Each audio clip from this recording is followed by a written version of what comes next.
来是新竹市长的选战，来看民众党的高虹安早起提出伊的政见，讲囡仔0到6岁由市政府来饲。也毋过这届伊的前头家郭台铭进前参加总统的初选，所提出的政见是正相共。高虹安来讲吼，确实是有向贵党的来请教，希望把这个政见伫新竹市来实现。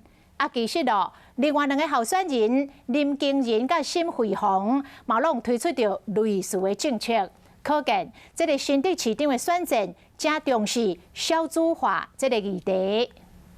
0到6岁试抚养，我们的目标希望最小的负担可以得到最大的幸福。民进党新竹市长候选人高虹安伫今仔日办政见愿景发表会，话讲囡仔伫6岁进前饲父饲的政见，也毋过这句话听起来敢若真熟悉。所有的新生儿从出生到6岁，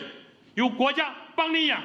伊进前的头家鸿海集团创办人郭台铭，2019年参加国民党总统初选的时候，有提出类似的政见，即摆为国家变成饲父来饲，高虹安是安尼讲的。在参选新竹市长的时候，也特别跟郭董有请益过。其实蔡英文总统从善如流，在后来采用了就是郭台铭董事长这样的一个非常好的政策概念，而且也确实落实了，提出了相关的一些托育啊、育儿的补助。我觉得这都是非常棒的事情。所以呢，在跨党派一起推动的过程当中，地方政府当然也不能缺席。为3年到3后幼儿的教育补助冇增加，又提出正式符合家长需要的临时托育服务。另外，这个国民党林经仁同款嘛加码6岁进前国家饲的政策，幼教的部分公立也是非营利幼稚园要增加到180班，卖开办临时托育夜间的托育。民进党的沈惠宏除了中央地方共同推动国家饲的政策，也有幸福加倍计划，公托、亲子馆、临托的数量拢会加倍。